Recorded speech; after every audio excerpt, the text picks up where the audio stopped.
They're going to allow 6 social justice messages on players' helmets. I feel like this is still not going to go over well. I don't think people want politics in their sports. I think that's why the NBA has taken such a hit. The NFL doesn't seem to be learning quite as quickly. When it comes to Megyn Kelly, she's a cookie-cutter member of MAGA.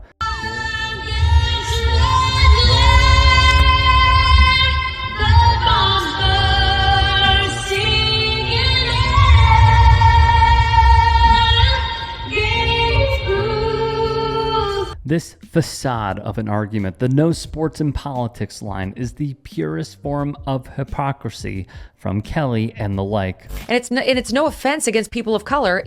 We're one country. We're one country. We don't need separate anthems.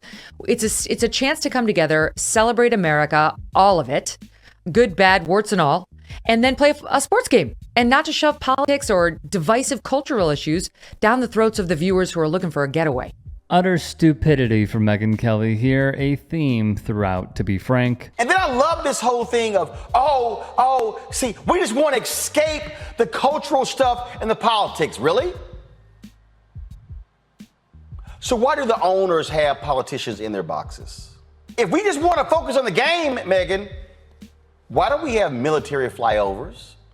See, the thing for MAGA you don't get, you can't escape politics and culture in America because it infects everything in America. Friend of the network, Roland Martin, destroys Kelly to a T. Last night, as Donald Trump was debating Joe Biden, Megyn Kelly decided to suck up to Trump through a series of tweets. In fact, Trump quote tweeted one of her tweets where she said, "Trump won this debate handily." No, he didn't. Biden wasn't a force at all. Trump was substantive. No, he wasn't. On point. No, he wasn't. Well-tempered. No, he wasn't. They had to cut his mic because of how he's not well-tempered. Definitely helped himself when it mattered most. And of course, Donald Trump loved that. He quote tweeted it with, "Thank you, Megyn." Despicable framing from Kelly, who was begging the MAGA base for support in her post-Fox News NBC career. The debate was horrendous, and we all had to suffer through it. A favorite target of the right, Jamil Hill, would tweet, "Donald Trump still couldn't deny white supremacy. By the way, Trump told the Proud Boys to stand by." How about when Colin Kaepernick tweeted, "There is nothing new about American terrorist attacks against black and brown people for the expansion of American imperialism. America has always sanctioned and besieged black and brown bodies both at home and abroad. American militarism is the weapon wielded by American imperialism to enforce its policing and plundering of the non-white world." Megyn Kelly would pull a Megyn Kelly and respond as such, because everything is racist. Everything. Even fighting back against terrorists who kill Americans. Nike feeling proud. Showing she's either missing the point completely or intentionally interacts and spouts with disinformation. You are fascinated with sex and you don't care about public policy. Me? Now that's Really? what I get out of watching you tonight. You know what, Mr. Speaker, I'm not fascinated by sex, but I am fascinated by the protection of women and understanding what we're getting in the Oval Office. Incredibly, she made a solid point, except You've called women you don't like fat pigs, dogs, slobs, and disgusting animals. You once told a contestant on Celebrity Apprentice it would be a pretty picture to see her on her knees. even through all of this, with the knowledge she has along with us, she still supports Donald Trump. Santa just is white. You know, I mean, Jesus was a white man too. Here we go again. Personally, I think Kelly is asking the wrong questions. As we know, Jesus was a brown man from the Middle East, but could he ball? That's the question. Complex asked historian Kavan Concannon, who said, maybe he could be an outside shooter. I say that because he was probably short. He's Middle Eastern, so typically he would be shorter. He's from a culture that did not have very good medicine and or nutrition, so he's going to be weary and short. So he's probably going to shoot from the outside. That would basically be all he would be able to do. Damn. What is racist? because so truly, you do get in trouble if you are a white person who puts on blackface on Halloween, or a black person who puts on whiteface for Halloween. Like back when I was a kid, that was okay as long as you were dressing up as like a character. There was a controversy on The Real Housewives of New York with Luann, as she dresses Diana Ross, and she made her skin look darker than it really is, and people said that was racist. And I don't know. I thought, like, who doesn't love Diana Ross? She wants to look like Diana Ross for one day. I don't know how like that got racist on Halloween. Not gonna lie, she's so bad, she's actually like good.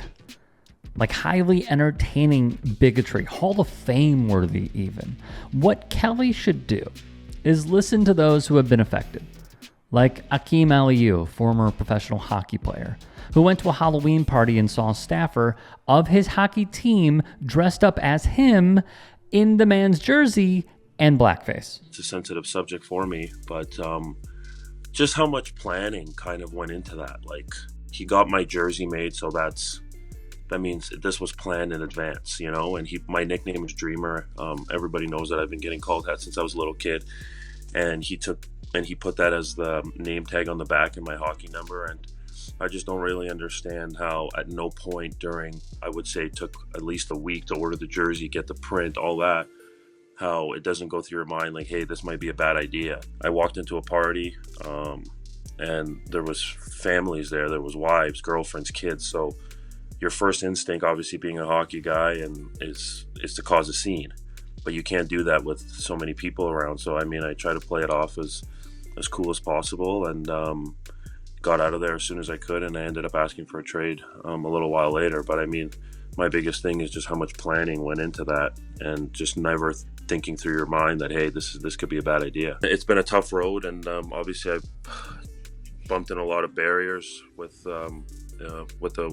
racism and discrimination. People don't really understand how bad it is unless you're on the inside of the hockey world and inside the hockey establishment. There are very few companies in America, whether they're public or private, in which if you stick 40 FBI agents on the company and review every email and every document and every communication you can between the employees, you won't find any racist emails, any inappropriate comments. And then to tar the entire organization with that, it is additionally problematic. Wait, she's saying it's okay to be racist in law enforcement? How? I know people get tired of hearing me say it, but we are scared as Black people in America. Black men, Black women, Black kids, we are terrified. Because you don't know. You have no idea. You have no idea how that cop that day left the house. It's like they don't even want to try and listen to the message. Those comments do real damage, not just to morale among Christians about what their own president thinks of them, but to the enemy. You know, not paving the way for an argument that he's causing deaths, but that they feel he won't stand up for Christians who are under threat. And at the end of the day, play up the religious victimhood. I mean, it never fails. Another banger from Kelly. If this Judge Chutkan in D.C., this federal judge, because we assume Trump's going to get convicted in that case. I mean, the smart bet would be this DC jury convicts him because they hate him politically. 92% voted for Joe Biden, and she hates him. That if she puts him in jail pending appeal before the election, the country's going to burn. And then all this blowback, you know, all these people say, oh my God, she's calling for violence. I'm not calling for violence, but there is no way the Trump base is not going to be beside itself with anger at that level of deprivation of being able to simply vote for the candidate of choice. That's what's being taken away here. Like, to your point. This comment is awful and excuses Trump's actions. People are holding their noses and stomaching this. I don't think that the average American, black or white, wants to hear the black national anthem before they hear the national anthem. I really don't. And at the end of the day, play into MAGA's fears. We heard from our president a very different forecast. He said climate change, quoting now, will threaten literally the existence of our planet if we don't take global action. And that is what a lot of people believe, that the planet is going away. Listen to Greta, how dare you, Thunberg. But to come from our sitting president, I mean, that's quite a charge. Hey everyone, If there are any stories that you want to bring to our attention, whether it is the local level, collegiate level, professional level, national level, that you think would be worthy of a story and us covering, there are so many hours in a day and only so much we see. Submit them to me. Get at me on Twitter, on Instagram, and TikTok. Send me a DM, send me a tweet, what have you. We appreciate it. Hope you have a great day.